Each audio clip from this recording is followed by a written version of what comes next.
Hola chicas, ¿cómo están? Buenas tardes, espero se encuentren muy bien. Y bueno, con el objetivo de que ustedes puedan, de alguna manera, eh, realizar sus exposiciones, pues mejor el día domingo, pues vamos a grabar las clases para que los últimos temas que tenemos de los temarios los veamos de esta manera, así tengan de dónde estudiar también y podamos avanzar en sus exposiciones que tienen de las asignaturas que son por asesoría. Bien, vamos a empezar con la asignatura de Historia de la Educación. Como hemos estado viendo, pues venimos hablando precisamente de cómo se van estructurando todo lo que es la educación, no solo hablando de México, sino estamos hablando a nivel mundial, cómo se fueron estructurando los sistemas desde las primeras, desde lo que era la educación en los pueblos nómadas, ¿verdad? Hasta, pues pasando diferentes periodos de la historia, ocupándonos de la educación, hasta llegar a donde vamos, que hemos estado hablando acerca, pues, de este lapso de periodo de la historia que tomamos como el Renacimiento y después como la Reforma y la Contrarreforma, ¿no? Con la división que se da de la Iglesia Católica, con la Reforma Protestante por parte de Martín Lutero, de quien hemos estado hablando durante la última sesión. Es importante recalcar la importancia que tiene este personaje, puesto que, como ustedes saben, durante toda la parte de la Edad Media, la educación estuvo a cargo de la Iglesia Católica. Se da la parte del Renacimiento y aunque se habla de un humanismo, como ya pudimos estudiar y analizar, eh, la educación no tuvo tanta importancia en el aspecto intelectual.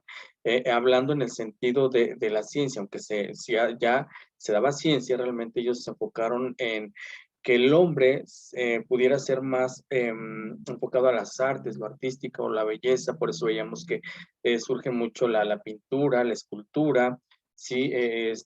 Como que fueran más humanos, siempre en el sentido de hacer que la riqueza, el poder y todo eso era parte de un ser humano, ¿no? No solamente era parte de unos cuantos o como castigo divino como se manejaba en la Edad Media. Ahora bien, llegamos al periodo de la Reforma y la Contrarreforma, donde pues surge una división por diferentes situaciones, sobre todo en contra de la Iglesia Católica, y por ahí el fraile, ¿verdad?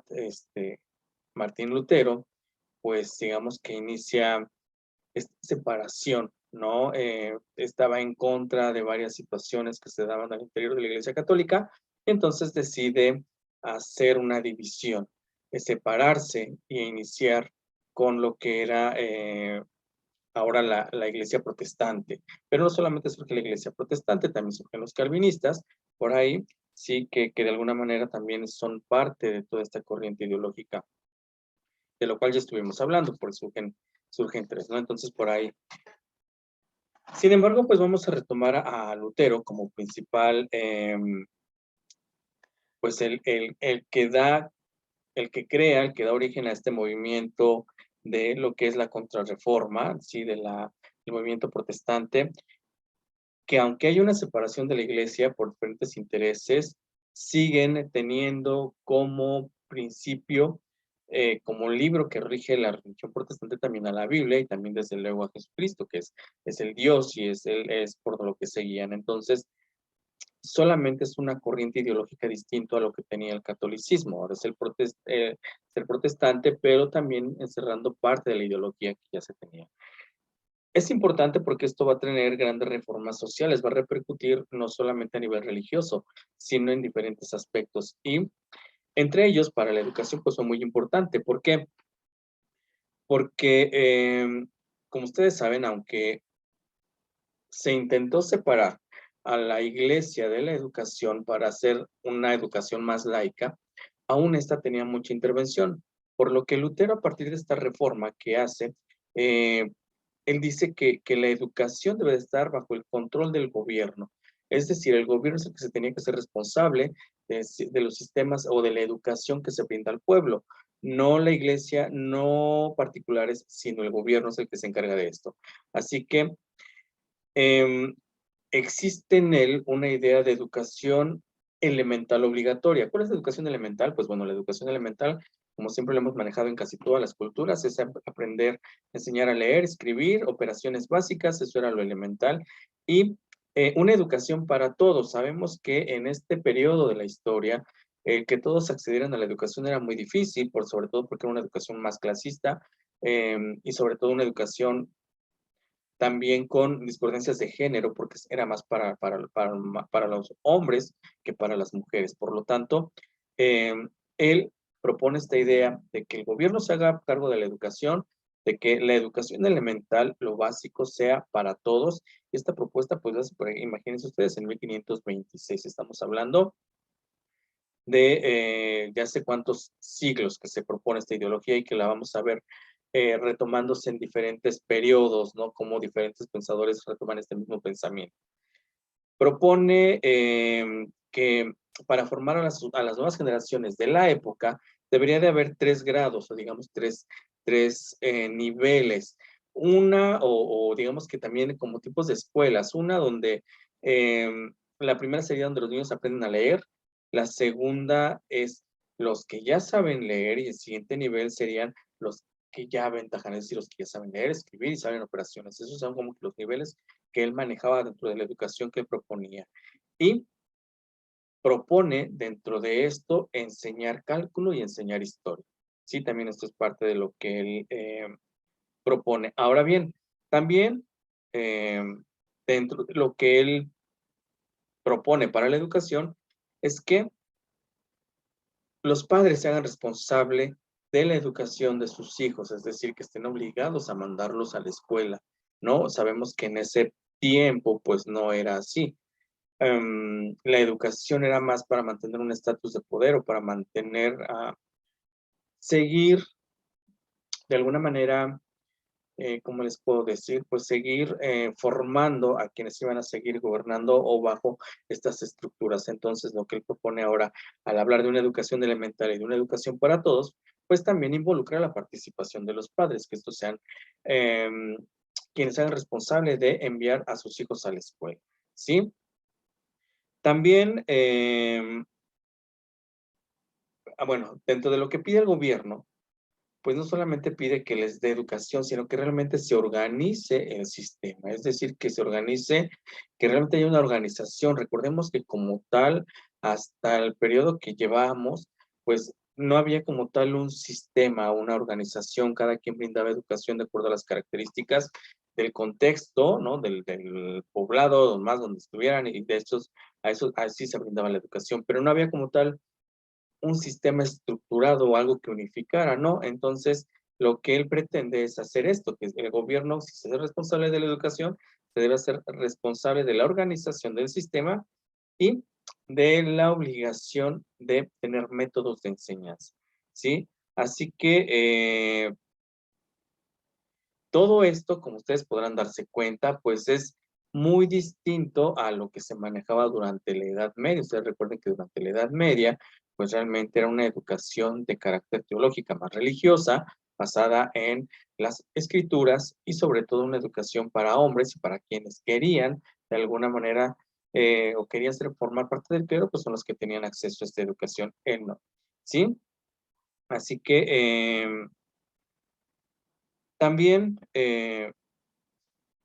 recuerden que él era un sacerdote, al final de cuentas, entonces, pues de alguna manera dentro de la enseñanza o dentro de los preceptos que él pone para brindar esta educación, pues decía que el sistema educativo debería de tener 2 objetivos principales. El primero, que era la formación del cristiano. ¿Por qué? Porque sigue retomando los principios de la Biblia, sí, pero también la parte de ciencia. No solamente se le da paso a lo teológico, sino que aquí también se le da paso a lo científico. Eso es muy importante, algo que no veíamos durante la Edad Media. Y el segundo objetivo es la formación del ciudadano. ¿Por qué? Porque la educación pretende, según Lutero, formar a esas nuevas generaciones, formar nuevos ciudadanos con nuevos conocimientos, con nuevos valores. ¿Para qué? Pues para así mejorar la sociedad, como se pretendía en ese. Así que la formación elemental que propone, esta educación elemental, lo primero que en los periodos atrás llamamos la enseñanza de las primeras letras, las primeras operaciones y demás, decía que estaba dirigida para, sobre todo, para una formación como buen cristiano, ¿sí? Y no como una etapa que preparar para algo más, porque para eso se van a designar otros niveles. Entonces, como ustedes ven, aunque las propuestas que él tiene son muy importantes, también podemos ver que de alguna manera no deja de lado también la parte religiosa. ¿Por qué? Porque, pues bueno, es su influencia, entonces no la va a dejar. También propone otras escuelas, las escuelas vernáculas, que serían como que el equivalente de la escuela primaria, digámoslo así, donde él propone un currículum y donde dentro de ese currículum que se estaba en estas escuelas vernáculas, pues estaba la enseñanza de la lectura, la escritura, el idioma nacional y el catecismo. Siempre van reflejados. No se disuelve como tal o no hay una escuela laica, si ustedes lo quieren ver así, pero sí con más ciencia. O sea, no hay un gran peso religioso dentro de esta educación, aunque lo hay religión, pero no es tanto como se daba en la Edad Media, ¿sí?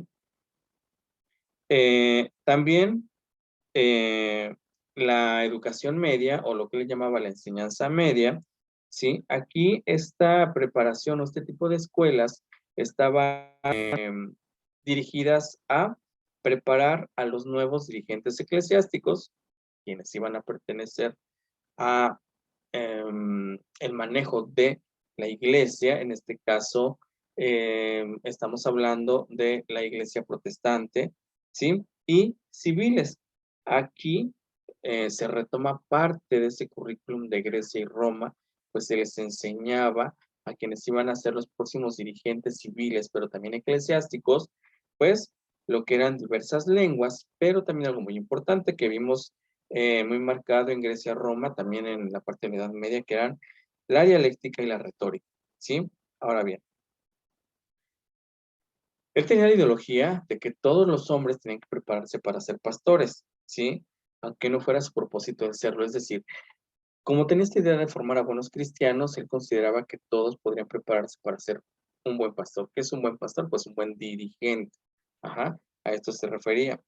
Y este nivel, recuerden que se va a dar, o este tipo de educación se va a dar en la enseñanza media, donde se prepara precisamente a estos dirigentes. Así que se les preparaba con ese tipo de pensamiento para ser pastores, aunque no lo fueran a hacer, pero se les preparaba de esta manera, ¿sí?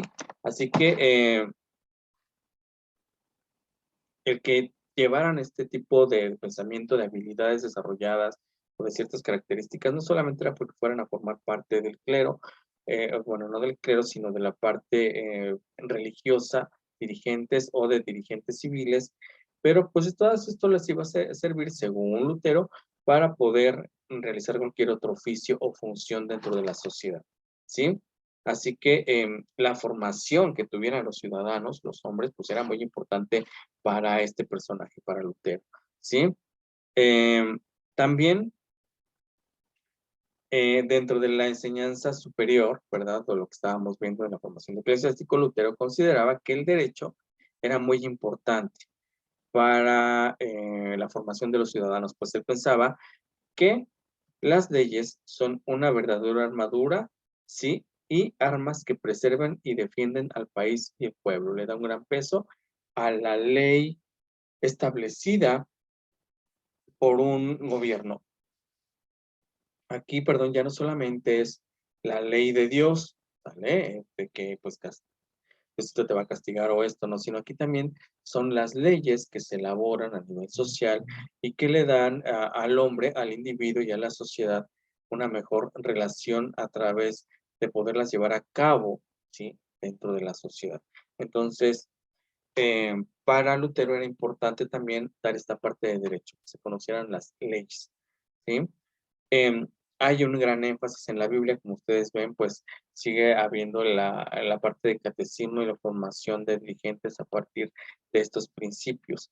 Así que es lo importante. Y yo creo que de lo más importante que propone Lutero, aparte de una formación, unificación de un sistema, de que sea el gobierno el encargado, pues es esta educación para todos y que además la educación debería ser obligatoria para niños y niñas, no solamente para varones. Pero bueno, estamos hablando de mediados de 1500, ¿sí? Donde esta ideología o esta coeducación de sexos pues era muy, muy diferente, aunque se dijera o se estableciera de esta manera, como decía Lutero, pues llevarlo a cabo era distinto, puesto que vamos a ver que todavía durante siglos más adelante la educación va a seguir siendo para hombres, ¿sí? Así que él decía o él tenía en su pensamiento que los hombres, estamos hablando que sí de género hombre, eran buenos para gobernar debidamente al país y al pueblo. O sea, los hombres tenían que prepararse para ser buenos gobernantes y las mujeres para educar y atender la casa y los hijos. Aunque en su pensamiento estaba brindar educación para todos, pues también vamos a ver como que esta contradicción donde, o sea, sí te vamos a dar educación, mujer, pero que te sirva para ser una mejor ama de casa. Entonces, aún así se le sigue dando, o la mujer sigue quedando relegada, ¿no? En esta parte. Eh, la idea de que la educación tenía que involucrar el trabajo de los padres, pues es muy importante. Y otra cosa, pues el Estado tenía que garantizar la educación, no solamente organizar, sino garantizar que hubiese escuelas para todos y que además todos pudieran accesar. Eso es algo con lo que se ha luchado durante muchos siglos. Estamos hablando desde 1500 hasta la actual fecha, donde todavía esta es parte de la lucha que tienen los sistemas, el garantizar y el que los ciudadanos puedan acceder a la educación, ¿sí? También tenía una especial preocupación por aquellos niños que estaban abandonados y que se encontraban huérfanos. Esos niños también tenían derecho a una educación y a ser preparados, y es algo que él también proponía como parte de lo que el Estado debería de manejar. Así que él considera que existe una libertad para la educación, libertad en el sentido de que la educación pueda ser laica, brindarse con conocimiento científico, con una estructura, con una organización de planes, eh, mientras el Estado se haga cargo y no la religión. Eso creo que es muy importante. Hasta la fecha, pues bueno, más bien todos los países, los gobiernos, pues son los que manejan su educación. Bueno, vamos a ver algunos casos donde pues también existen otras instituciones que intervienen en la educación. Pero en el caso, por ejemplo, de México, pues ya vimos que es a partir de gobierno quien se encarga de brindar educación. Así que, pues estas son en general las ideas que tenía Lutero de la educación. Sí, rescatar lo más importante, una educación brindada por gobierno como responsable de ella, de la organización de planes y programas, de la organización de escuelas y de garantizar que haya escuelas y el acceso para niños y niñas en cuanto a su educación, sin dejar en determinado momento todavía pues a la Biblia como un libro sagrado que acompaña. ¿Por qué? Porque se brindaba catecismo de todas maneras, pero ya no era ese peso relevante que se tenía en la Edad Media, que eso es muy importante. Entonces vean todos ustedes pues lo que hace Lutero. Y algo que pude rescatar o que yo anoté aquí en mis apuntes de los documentos que les envié es que él decía que em, si él no hubiese sido pastor, ¿sí? A él le hubiese gustado ser maestro o educador de niños, ya que es una profesión útil, la más importante y la mejor. Y además eh, dice que eh, una de las grandes virtudes que tiene un ser humano es educar en la tierra, fielmente a hijos ajenos. Yo creo que, y que además termina diciendo que es algo que muy pocos y que casi nadie lo hace bien. Creo que tiene mucha razón. La labor de un docente es muy importante. Educar, dice él, a hijos ajenos. Generalmente nosotros como docentes terminamos educando a personas que no son parte de nuestro núcleo familiar cercano, a niños, a jóvenes, hoy en día adultos, ¿sí? que es una tarea difícil, como él lo dice, y es una tarea que muy pocos hacen y lo hacen bien. Entonces, él compara también la labor del docente con la labor de un pastor, pues al final de cuentas el pastor también educa y también guía y orienta al individuo a ser una mejor persona, aunque basados en la religión. En el caso de la educación, el maestro, en la formación de conocimientos y de valores, tiene que hacer que un individuo crezca, se desarrolle en su sociedad. Entonces, sí es una tarea difícil, pero es una de las mejores tareas, coincido con Lutero, el de ser un docente. Espero que hasta aquí, chicas, nos quede clara pues la labor o las importantes ideas que tiene Lutero. ¿Porque son importantes? Pues bueno, porque se viene en este traspaso de la Edad Media al Renacimiento. El Renacimiento ya vimos que no le da tanto peso a esto de lo intelectual. Llega la Reforma y Contrarreforma, y entonces sí, Lutero dice estos puntos que son importantes y que además se ponen en práctica, y hace una reforma también en la educación. No solamente es una reforma a nivel religioso, sino una reforma a nivel social, económico, político, porque tuvo otros alcances dentro de las sociedades, pero en la educación, pues esto es lo que él propone. Sí, espero que hasta aquí nos quede bien marcada pues la teoría que nos propone Lutero. Bueno, más bien, puntos que dentro de la educación que propone Lutero, pues se están tomando. Ahora bien, para terminar con nuestro temario, chicas, pues voy a la propuesta de las propuestas educativas de los siglos XX y XXI. Hemos estado hablando nosotros, y van a decir ustedes, porque hay un salto de lo que es el año 1600, 1700, 1800, siglo XV, XVI, XVII, XVIII, ¿verdad? XIX.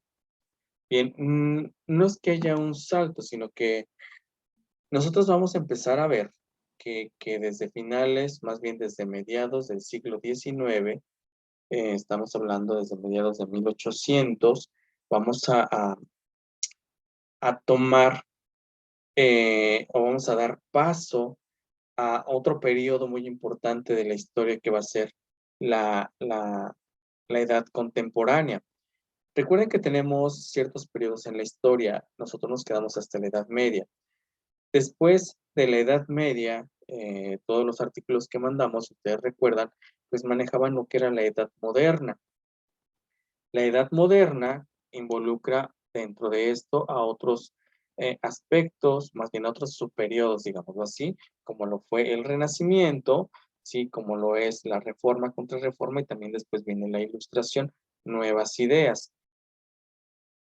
En este periodo de la Contrarreforma, finales del siglo XV al siglo XVI, siglo XVII, no hubo mucho aporte teórico. Sin embargo, nosotros vamos a ver que a finales, ya, bueno, en lo que se da a finales del siglo XVIII, que empezamos para el siglo XIX a retomar lo que ya se llama la edad contemporánea. Estamos hablando ya más bien finales del siglo XIX, siglo XX y lo que vamos del siglo XXI, pues vamos a ver ya una serie de teóricos, ¿no?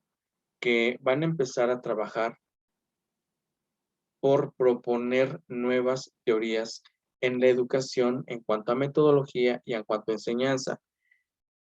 Casi todo lo que hemos visto tiene mucho que ver con la parte de Europa, ¿sí? En el área de América Latina, en el área de América, no hay muchos autores que hayan surgido en este periodo con propuestas educativas. Recuerden que toda la región de América realmente fueron, pues, colonias, ¿no? De otros países, porque fuimos como si hubiera estado, pero fueron territorios invadidos, ¿no? Fueron territorios, como en el caso de México, que fueron parte de otro país en determinado momento, y lo mismo pasó con Estados Unidos, lo mismo pasó con Alaska. Canadá sigue siendo parte, por ejemplo, de Inglaterra. Tenemos a todo hacia Centroamérica. Todos estos países de alguna manera pertenecieron en determinado momento a otra gran potencia europea, ¿sí? O en este caso, lo que eran, ahí se me fue el nombre, Inglaterra, España, Francia, también Portugal, ¿verdad? Por aquí tenemos a los brasileños que hablan Portugal y así.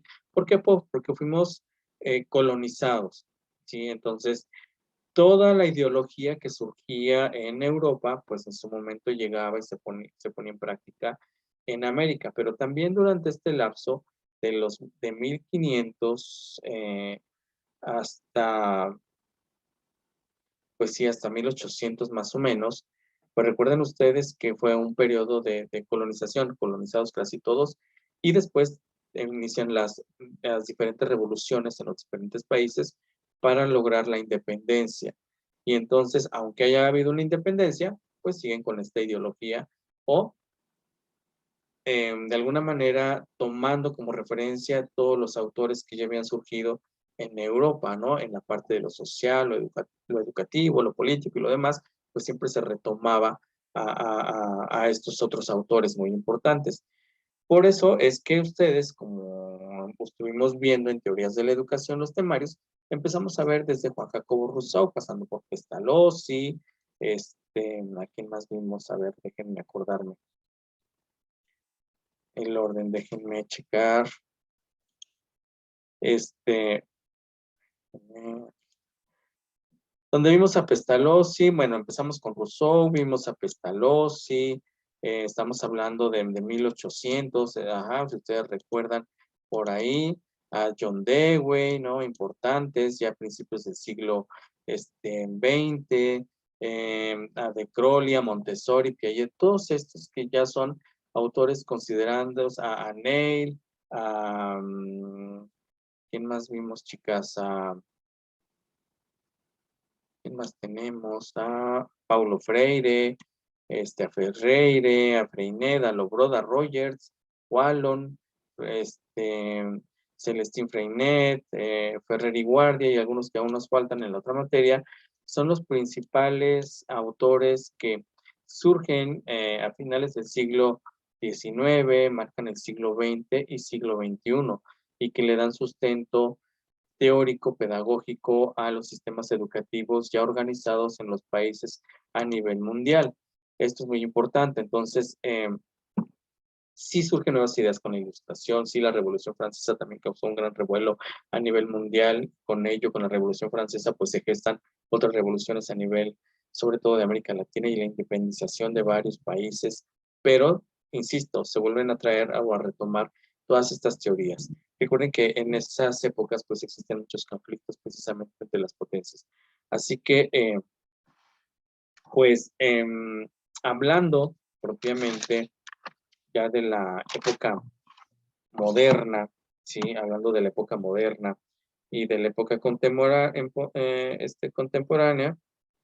déjenme checar, aquí permítanme nada más.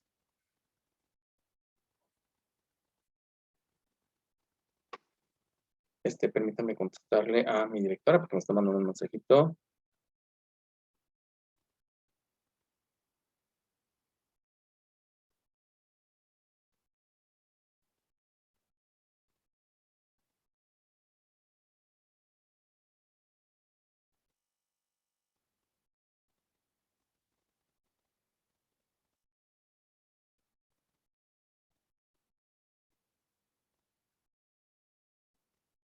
Bien.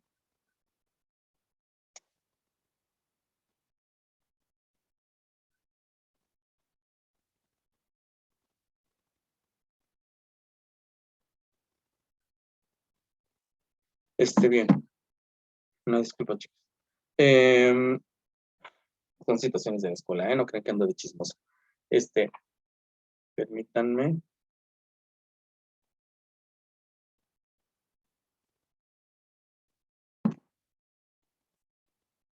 Me dice que se trabó mi máquina. Déjenme ver qué está pasando.